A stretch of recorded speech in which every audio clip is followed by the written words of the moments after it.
the sun, sky blue or pink. I want to run at the sea every time I think about to play. Today is the day.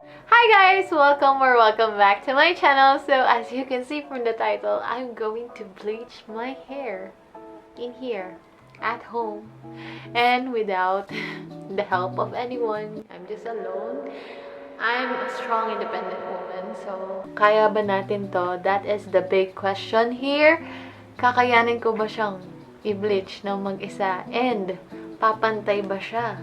So, before ako nag-come up dito sa decision na to, I've researched and also nanood ako ng mga YouTube fails, mga bleach fails na nire-react ni Bremod. Ang plan ko ngayon dito sa buhok ko is gusto kong maging blonde. Gusto ko lang maging blonde. Gusto ko lang magbago yung itsura ko kasi medyo sawa na ako dito sa color ko. And I'm really bored.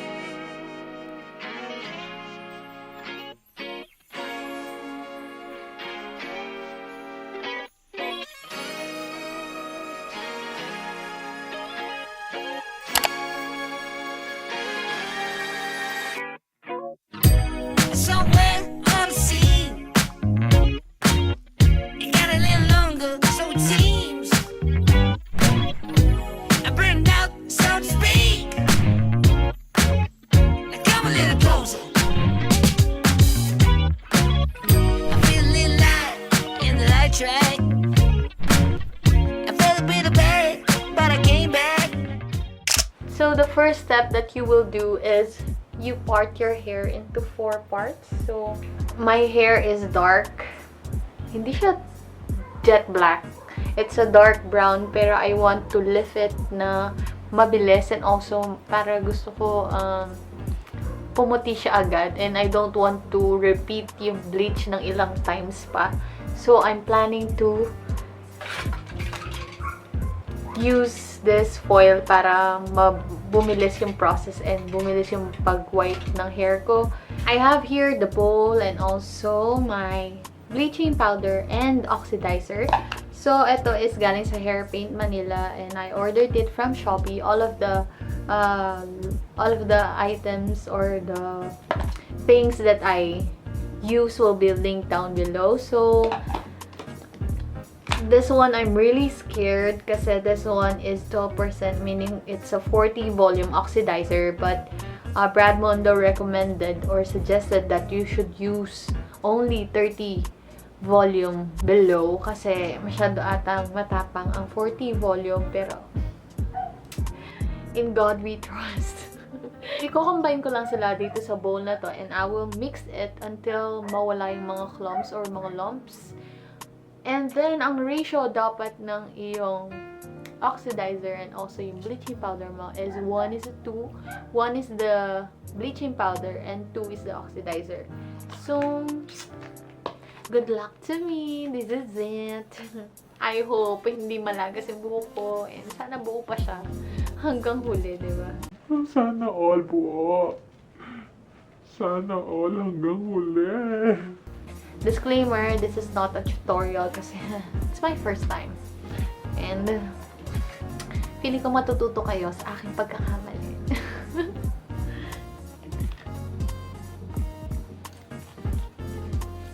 Oh my gosh. Okay. That's right.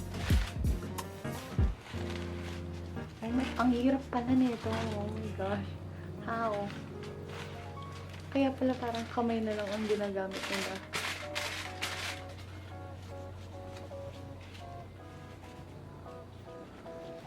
Hindi ka dapat nagtitipid sa yung bleach kasi lalo kang mapapagastos kung nakailang bleach ka na sa buhok mo, di ba? Mas marami kang magagastos kung ilang beses at malaking sakripisyo yun sa buhok mo. Maawa ka. Hindi ko na kaya. Send help. Am I doing it right? No, Rachel. You should do it at the salon, not at your home. It is really recommended na you bleach your hair into thin sections para ma-penetrate ng bleach talaga yung hair mo and madali siyang mag-lighten.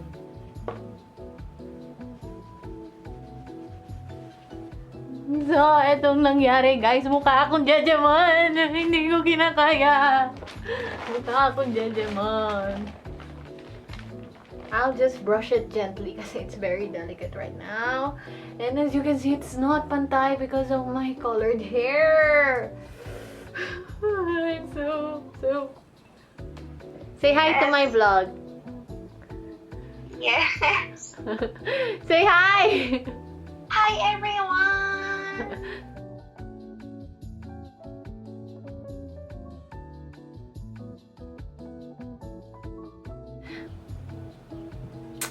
Hi guys, I'm back. So this is my second day of bleaching my hair, damaging my hair, killing my hair. Today is January 13, Wednesday. And ayan, tingnan natin kung mawawala ba tong brassiness ng hair ko and also yung hindi pareho yung kulay. Ayan, so I switched my bleaching powder dito sa Colisi, and also yung oxidizer ko is from Bremod. Ayan, I'm not really sure kung maganda ba siya sa aking hair kasi yung kay Hairpaintmnl kasi is parang sobrang konti. Naubos ko yung 3 sachet and also yung 3 oxidizer nila. Sa gantong hair lang. Sobrang nipis ng hair ko. Sobrang fine. Kaya nagulat ako na naubos ko yung ganong karaming bleach. So, nag-change na lang ako into this tub para sure ako na hindi ako mauubusan. Talagyan ko din yung foil para agad siyang dumikit. Para hindi ako mahirap.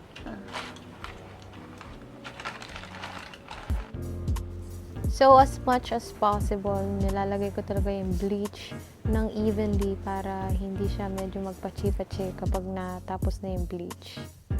And then, after 40 minutes, nag-start na akong i-paint yung roots ko. So, inumpisan ko siya sa ibaba, tapos hanggang sa taas, not missing any spots para walang black na hair.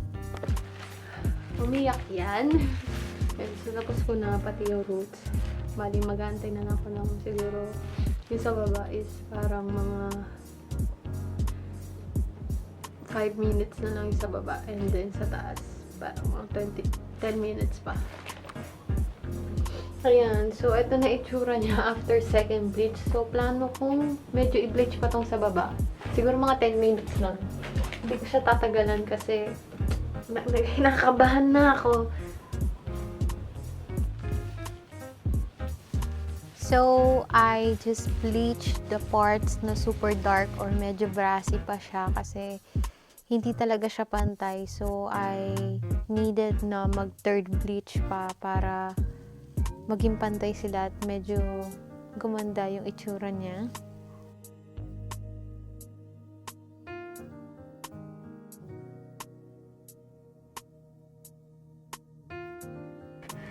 So, ito na yung itsura ng hair ko after kong gawin yung third bleach ko. Medyo pumantay naman siya compared doon sa kanina. Super brassy nandito na part. And also, I used yung sa L'Oreal na purple shampoo, pero para sa akin talaga hindi siya gumagana. I was expecting na medyo mag-grayish siya ng konti. Feeling ko kasi ganun yung ginagawa talaga ng purple shampoo, diba? Kina-cancel out niya yung yellow and also yung brassiness. So, ganito, yung naging itsura niya. Medyo nag-tone down siya compared dun sa original na color niya nung after ko nag-third bleach. Pero hindi pa rin ako satisfied kasi feeling ko hindi ko siya bagay itong ganitong color. So, I ordered another purple shampoo! Now, this one is from Fanola, no yellow shampoo. Ayan. So, this one is a small bottle lang, parang 100 ml kasi I'm just trying out yung mga different kinds ng purple shampoo, kung alin yung pinaka-effective. And I don't want na mag-add ako ng permanent color or toner na mga ilang wash bago siya matanggal kasi I'm going for fashion colors. So, gusto ko parang after ng ilang weeks, mag-pink ako, mag-blue ako, mag-purple ako, ganyan. Kasi, YOLO, di ba? YOLO! Ano to? I-apply ko tong purple shampoo na to, no yellow shampoo, sa aking damp hair. So, babasain ko tong hair ko, and then I'll get back to you guys.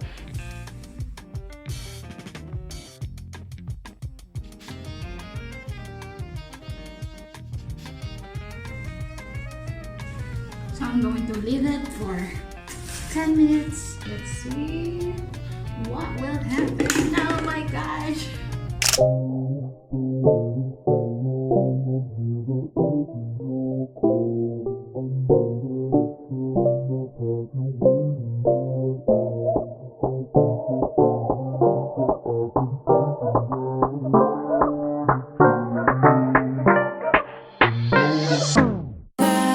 They've been talking about the way I do what I do. They heard I was good, they wanna see if it's true.